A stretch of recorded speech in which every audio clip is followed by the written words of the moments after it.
मैं सुफियान खान एक बार फिर से आपके साथ हूँ केमिस्ट्री के एक बिल्कुल नए टॉपिक, बिल्कुल नए चैप्टर के पहले पार्ट के साथ।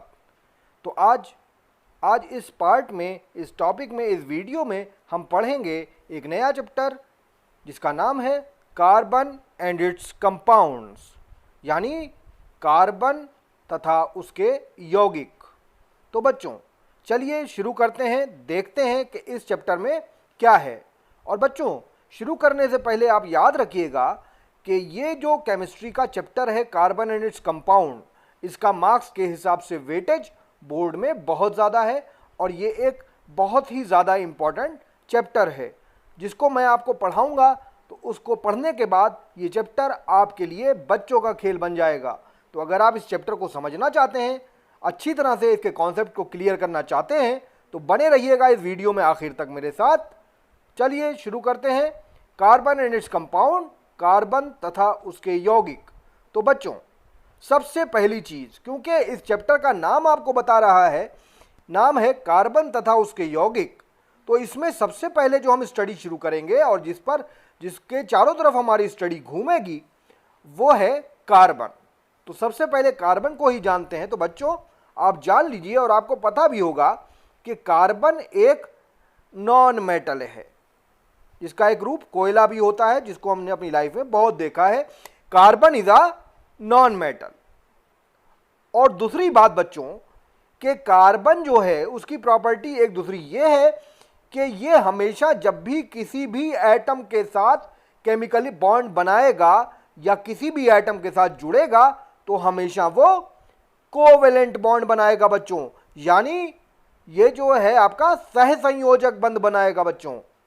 अच्छा, इसका रीजन क्या है कि कार्बन हमेशा कोवेलेंट बॉन्ड क्यों बनाएगा बच्चों? तो आपको मैंने केमिकल बॉन्ड पढ़ाया है, चैप्टर जो है केमिकल बॉन्ड के बारे में बताया है। बहुत सारे कई वीडियोस हैं मेरे पिछले जिसमें मैंने केमिकल बॉन्ड के बारे में बात की है। तो आप ये पहले जान लें कि केमिकल बॉन्ड कहते किसे हैं और कितने टाइप के होते हैं। इसको अगर आपको जानना है तो मेरा एक वीडियो भी इस पर है जिसमें वाई बॉन्डिंग टेक्स प्लेस करके एक वीडियो है जिसका टाइटल है, आप उस वीडियो को जाकर देख सकते हैं। उसमें मैंने बॉन्डिंग के बारे में पूरी बातचीत की है और उसके कॉन्सेप्ट को क्लियर किया है। तो यहाँ कोवेलेंट बॉन्ड जान लें बच्चों। कोवेलेंट बॉन्ड ऐसा बॉन्ड होता है जो बनता है इलेक्ट्रॉन की शेयरिंग की मदद से। बच्चों केमिकल रिएक्शन जो होते हैं ना, उसमें तीन तरह के काम हो सकते हैं। या तो कोई एटम इलेक्ट्रॉन को डोनेट करेगा, दाता होगा इलेक्ट्रॉन्स का, या कोई एटम इलेक्ट्रॉन को एक्सेप्ट करेगा, ग्राही होगा इलेक्ट्रॉन का, या फिर शेयर करेगा। तो शेयर कौन से करते हैं बच्चों?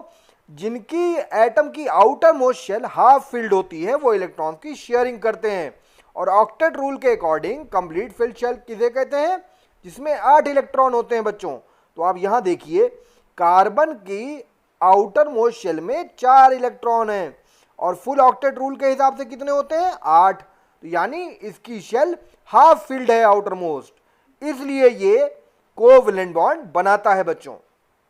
यहां मैंने इसको नोट भी किया है, मेंशन भी किया है कि carbon neither can donate nor can accept the electron, ये केवल शेयर कर सकता है। और क्यों? जिसका रीजन मैंने आपको अभी बताया, क्योंकि इसकी outermost shell half filled है। और बच्चों अगली इसकी प्रॉपर्टी है कि कार्बन टेट्रावैलेंट होता है, यानी इसकी वैलेंसी 4 होती है। तो बच्चों वैलेंसी पर भी मेरा एक वीडियो है बना हुआ, आप उसको देखें, जाकर प्लेलिस्ट में मौजूद है। वो केमिस्ट्री फॉर बिगिनर्स के नाम से प्लेलिस्ट पड़ी है, उसमें मौजूद है, आप लोग देखें। इन सारे कॉन्सेप्ट पर मैंने डिटेल से बातचीत की है। तो वैलेंसी बच्चों ये समझ लें आप कि आउटर मोस्ट शेल में, या यूं कह लें कि इलेक्ट्रॉन का डोनेशन किसी भी रिएक्शन में कितने इलेक्ट्रॉन डोनेट हुए, कितने एक्सेप्ट हुए या कितने शेयर हुए, इस इलेक्ट्रॉन के नंबर को उस पर्टिकुलर एलिमेंट की वैलेंसी कहते हैं। तो आप यहां देखें कि कार्बन में आउटर मोस्ट में 4 इलेक्ट्रॉन है, तो ये मैक्सिमम 4 की शेयरिंग कर सकता है। तो कार्बन की वैलेंसी 4 इसी वजह से होती है, ठीक है। या यूं भी कह सकते हैं कि combining capacity of an atom, यानी एक एटम दूसरे कितने एटम के साथ कंबाइन कर सकता है। तो बच्चों जितनों की ज़रूरत होगी, जितने इलेक्ट्रॉन की, उतने के साथ कंबाइन करेगा। तो मैक्सिमम 4 एटम के साथ कंबाइन कर सकता है। अब उम्मीद करता हूं ये बात आपको समझ आ गई होगी। और अब अगली प्रॉपर्टी जो कार्बन की है बच्चों, वो है कैटिनेशन की प्रॉपर्टी। कैटिनेशन मतलब कि कार्बन अपने जैसे दूसरे कार्बन एटम के साथ मिलकर कंबाइन होकर लंबी लंबी चेन्स बना लेता है। इस प्रॉपर्टी को कैटिनेशन या सेल्फ कॉम्बिनेशन कहा जाता है बच्चों। और यही सेल्फ कॉम्बिनेशन की प्रॉपर्टी की वजह से कार्बन कंपाउंड दुनिया में सबसे ज्यादा मात्रा में पाए जाते हैं। क्लियर? चलिए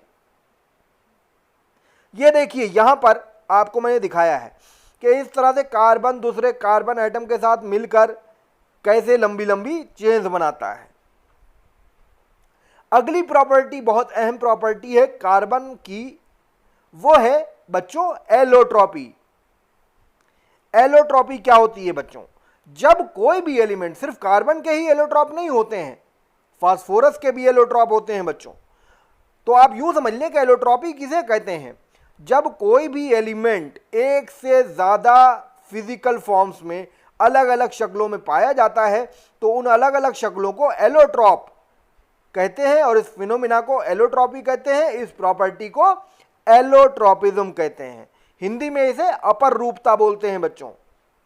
क्लियर? तो कार्बन के 3 अपर रूप पाए जाते हैं, 3 एलोट्रॉप पाए जाते हैं। नंबर 1 डायमंड, नंबर 2 ग्रेफाइट, और नंबर 3 जो कि रिसेंटली डिस्कवर हुआ है बकमिंस्टर फुलेरिन।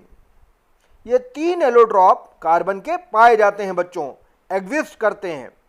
अब हम आगे इस वीडियो में इन तीनों एलोट्रॉप्स की जरा डिटेल में स्टडी करते हैं और जानते हैं इनके बारे में। चलिए,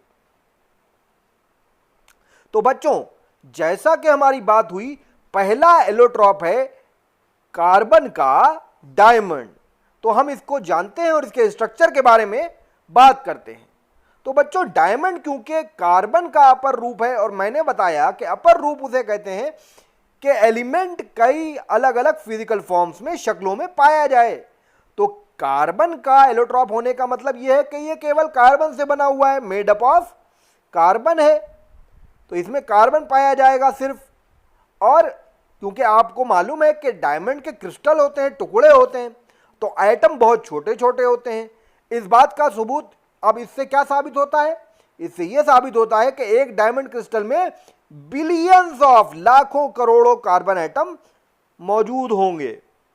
और आपको मैंने अभी पीछे की प्रॉपर्टी में क्या बताया बच्चों?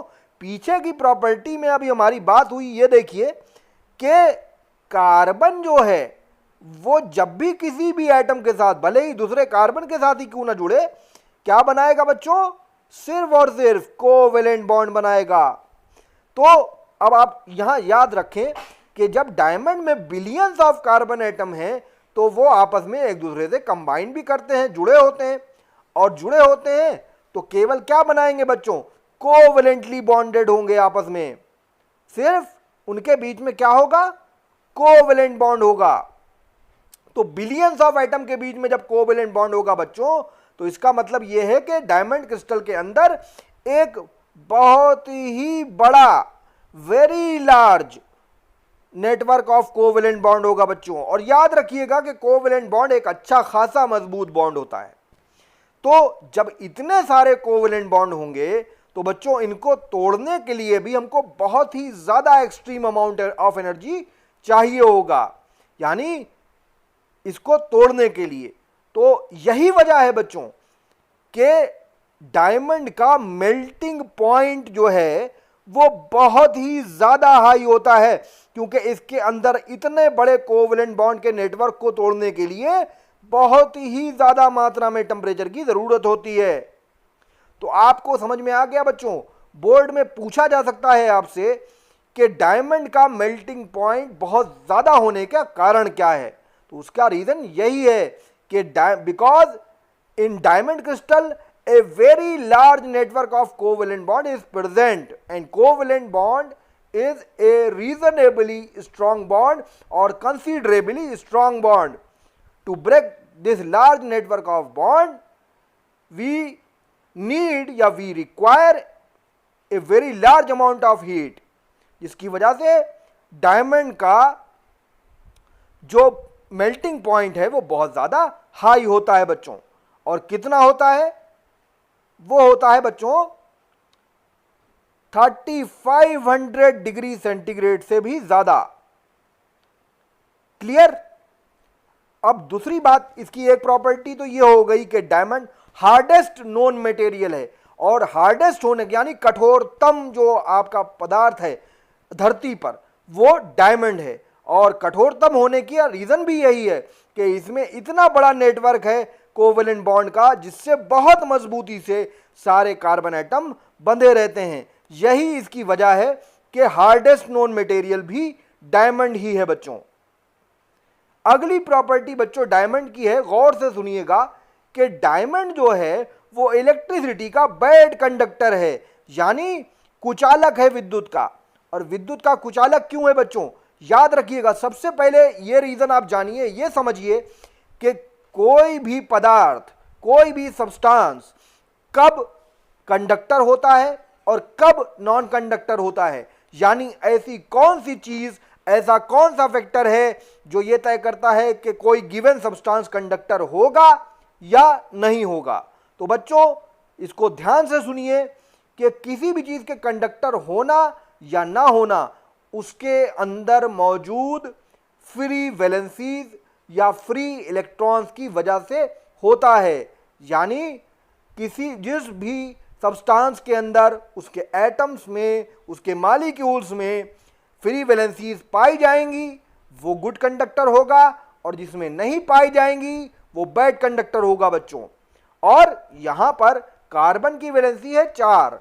बच्चों अब याद रखिएगा कि डायमंड में इस तरह से अरेंजमेंट होता है कार्बन एटम का, ये देखिए इस तरह से अरेंजमेंट होता है कि हर कार्बन एटम, बच्चों ये देखिए, हर कार्बन एटम अपने पड़ोस वाले 4 कार्बन एटम से जुड़ा रहता है, 1 2 3 4। और ये जो आपका यहां पर है एक टुकड़ा स्ट्रक्चर का बेसिकली क्रिस्टल का दिखाया है, ये वाला देखिए ये भी ऐड होगा, इसमें भी 4 होंगे, ठीक है, चारों तरफ से होगा। अगर इस स्ट्रक्चर में नहीं है तो आप ये ना सोचिएगा कि नीचे वाले एटम्स का तो सारे चारों बिजी नहीं है, तो ये एक टुकड़ा दिखाया है बेसिकली स्ट्रक्चर का।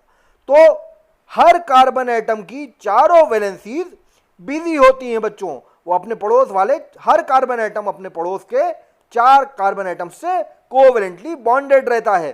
तो इसका मतलब क्या हुआ कि डायमंड के अंदर किसी भी कार्बन एटम की कोई भी वैलेंसी खाली नहीं होती है, जिसकी वजह से इसके अंदर कोई भी फ्री वैलेंसी नहीं होती, जिसकी वजह से वो बैड कंडक्टर ऑफ इलेक्ट्रिसिटी होता है बच्चों। ये रीजन है। तो हम क्या लिखेंगे?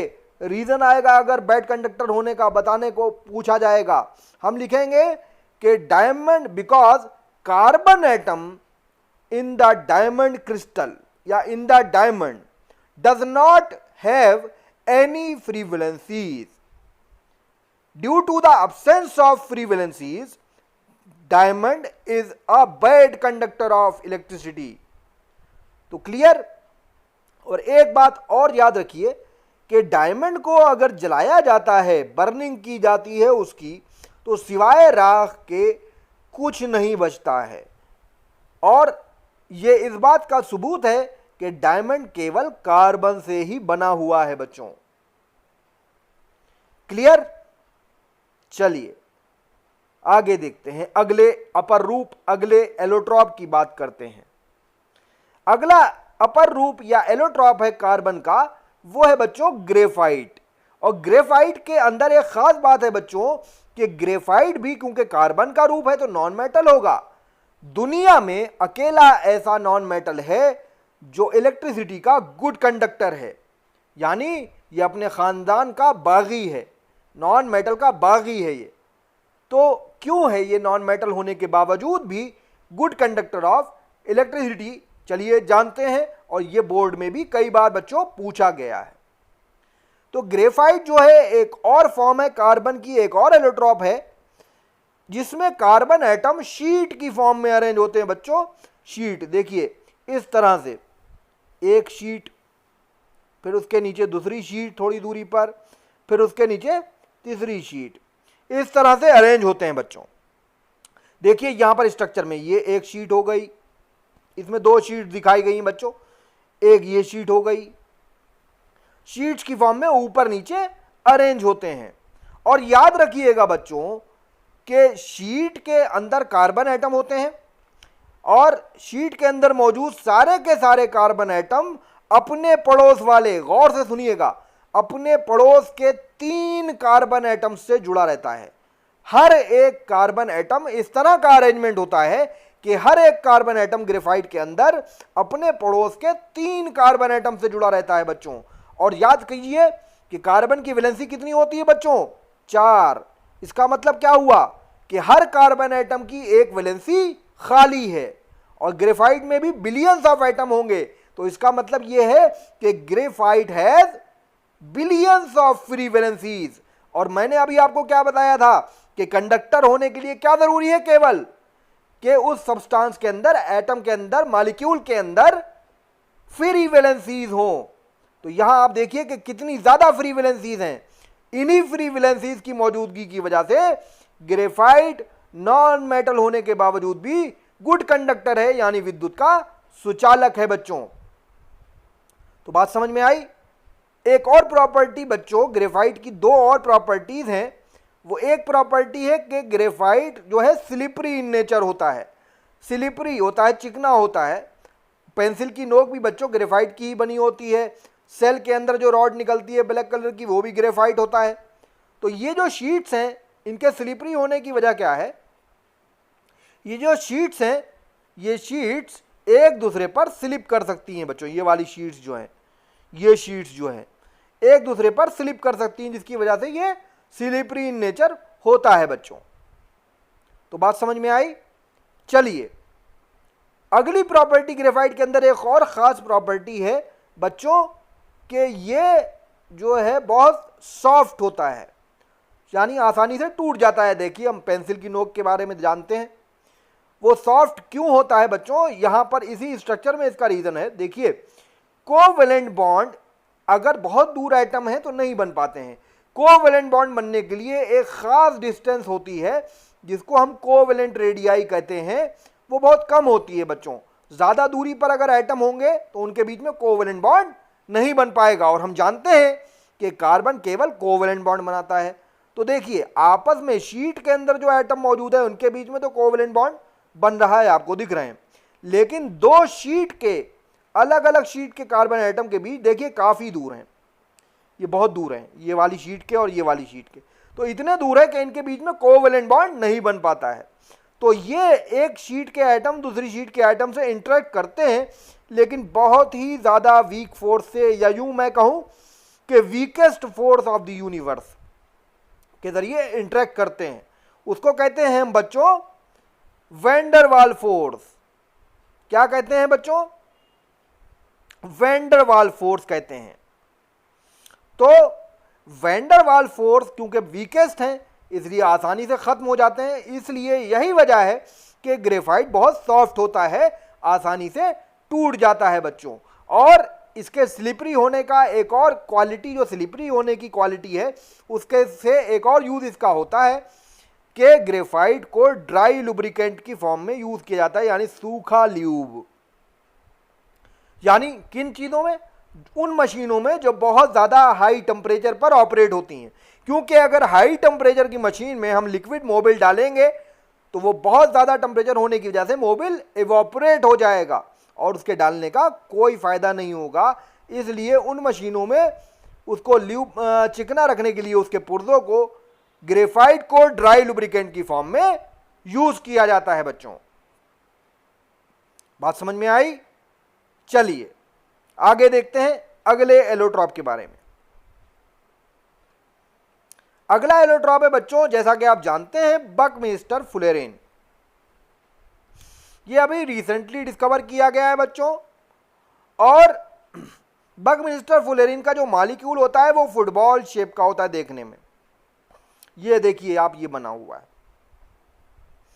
और इसका फार्मूला होता है C60, मतलब कि एक मॉलिक्यूल में बकमिंस्टर फुलेरिन के 60 कार्बन एटम होते हैं जो कि इंटरलॉकिंग फॉर्म में मौजूद रहते हैं। देखिए यहां पर इंटरलॉकिंग आपको दिख रही है, आपस में सब इंटरलॉक है। और क्योंकि बिल्कुल फुटबॉल पे आप समझ सकते हैं, तो पेंटागन और हेक्सागन होते हैं फुटबॉल में, हम सबने खेली है, जानते हैं। तो एक मॉलिक्यूल में 12 पेंटागन और 20 हेक्सागन होते हैं, याद रखिएगा। 12 पेंटागन और 20 हेक्सागन होते हैं, ठीक है। और ये रूम टेम्परेचर पर एक डार्क कलर का सॉलिड होता है बच्चों। इसकी बाकी प्रॉपर्टीज अभी डिस्कवर नहीं हुई हैं, इन पर स्टडी चल रही है। और एक और बात याद रखिएगा कि बकमिंस्टर फुलेरिन का नाम जो पड़ा है वो किसी साइंटिस्ट के नाम पर नहीं पड़ा है। ये एक आर्किटेक्ट जिनका नाम था बकमिंस्टर फुलर, उनके ऑनर में रखा गया है। वो एक ऐसे आर्किटेक्ट थे जिन्होंने दुनिया में सबसे पहली बार फुटबॉल शेप का गुंबद बनाया था, डोम बनाया था किसी बिल्डिंग के लिए। उनके ऑनर में इसका नाम बकमिंस्टर फुलेरिन रखा गया, क्योंकि ये भी फुटबॉल से, इसका स्ट्रक्चर बिल्कुल फुटबॉल की तरह ही होता है बच्चों। तो आज के वीडियो में इतना ही। उम्मीद करता हूं कि आपको आज का वीडियो पसंद आया होगा, आपकी नॉलेज में इससे बढ़ोतरी हुई होगी, आपको मदद मिली होगी। अगर आपको आज का वीडियो पसंद आया है, आपकी नॉलेज बढ़ी है, आपको इससे कुछ मदद मिली है, तो आप मेरे चैनल को लाइक, शेयर और सब्सक्राइब करना ना भूलें बच्चों। कल फिर मिलूंगा मैं आपके साथ, आपसे मिलूंगा इस ही चैप्टर के अगले वीडियो पार्ट के साथ। तब तक के लिए पढ़ते रहें, खुश रहें, बाय बाय।